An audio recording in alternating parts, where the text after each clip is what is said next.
And so yeah, so obviously yeah, so you stayed, and then the next week's episode was the girl group challenge, and I think one of the most Yes. sort of poignant moments of your storyline in a lot of ways, especially near the end, was the fact that you had a bit of a confrontation with Queen Kong.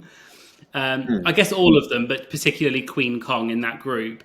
So how did that manifest? Because on the show, on the way it came across to me, I was quite surprised, but it just kind of came out of nowhere. This conflict between the two of you, is that something that had been brewing for a while and we just didn't see it, or? No, it happened on the day. Like we were chill. And it kind of just happened on the day. Um, at the end of the day, it was conflict between two groups, and then Kong stepped forward, and then I stepped forward, and then it just became about us. It was always about the groups, and then it became about the two of us. Um, but yeah, I don't know. Like it was funny. This is the one thing. It's another thing I haven't understood. What started off as light shade between there's a girl group and there's a girl group. Light shade gets thrown, but they got quite offended by it, and I was like, whoa.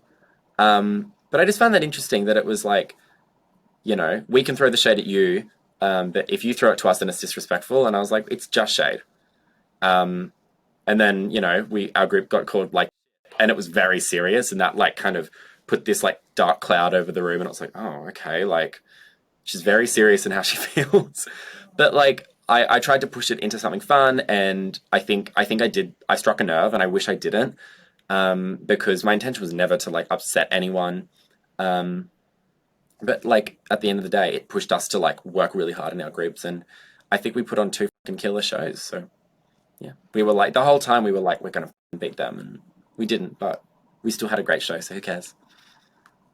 No, you both did a really good job, and it's difficult because if there's only two groups, it's 50-50 chance that you're going to be in the bottom. So, in terms of Queen Kong, so you said obviously you didn't mean it was kind of you didn't mean to upset her and everything. What's your relationship like now off the show? Chill. It's totally fine. Like we just toured like half of Australia together, and got drunk in the nightclubs together. It's totally like the whole cast is fine. Like it's so funny how like you can the show brings out all these issues with each other, and then once it's all done, we're like, oh, great, cool. Like even like season 14, like there was so many big fights with the US girls, and then they all have to go do the red carpets together, and it's because they don't hate each other. It's just TV. Like in the moment, I was so pissed off. I was like, who the fuck does this bitch think she is? Like talking to me like that. Like I don't also deserve respect.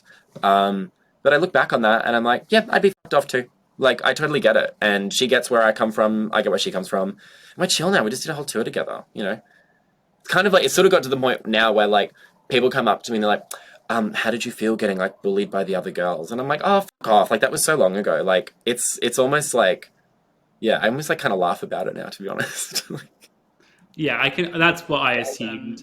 I yeah. think one of the things from that episode, well, there are two things from that episode that were really iconic. Was, or not iconic isn't the right word, but it was like a big thing for your storyline was the confrontation with Hannah. So I kind of wondered if you could talk a bit about that because I think that was one of the first times we saw you really break down and like have like a big conflict with someone.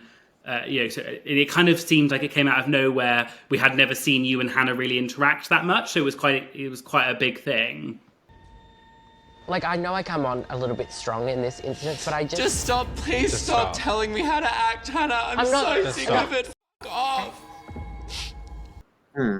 Well, I think that was the reason why I was upset, and it's because we hadn't interacted that much, and that's not to her fault. We hadn't really worked together, and she was passing a lot of these judgments onto me while I was already really upset, while she'd already done really well, and while I kind of already knew I was going home. So that's why I got upset because I was like, there was just no reason for you to be doing this.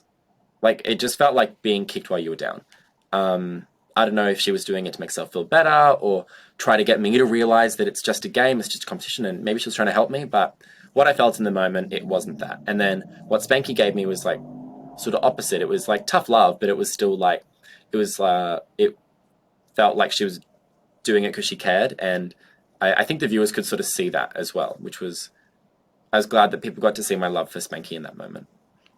Yeah, she came across very motherly and kind, and um, So, Yeah. what's in terms of Hannah? What's your relationship like now? Is that something that's sort of been mended, or? Yeah, well, same with Kong. Like, we work together all the time. I see, like, Hannah and I get booked together very often. We just did the tour together. We've done, shows in Sydney together. I think we did one in Melbourne. She was in Brisbane the other day, the other week. And it was great. Like, we just kind of left it at the show. Like, we never really thought about it. Like, we were like, well, we wrote each other a letter to give each other at the end of the show, and that was that. I've probably still got it here somewhere. Yeah, we kind of we just leave it at the show. It definitely brought the feelings back when the show aired. Like, I definitely didn't feel comfortable. I didn't want to reach out to Hannah or Kong straight away when we had those issues. I was like, that kind of just brought up a lot of emotions again. I just needed like a couple weeks. And then after it aired, I was like, oh, whatever. We love each other. It's fine, Yeah, I'm sure. After you've been on the show and you see each other in the real world, you kind of patch all of those things up, and it's a TV show. So, yeah, it's nice to hear that you've got a sisterhood, and it's not damaged your relationship or whatever. It's just chill. Like, we work together, we have fun together, we drink together. It's gay. It's fun. That's what we like. And then I did not know that was happening. I got back to like the workroom and everyone's like, and I remember when the lip sync finished, every single producer was like, no one talked to Beverly. And I was like, okay. I think that's probably the one thing that I think I disagree with, is that like Beverly's putting something on. I never put anything on. Like, I didn't give a fuck that there were cameras there. The Hills, the Hills. Yeah, no, I'm Beverly. I get it now. I was being really dumb. Matthew. Oh my God.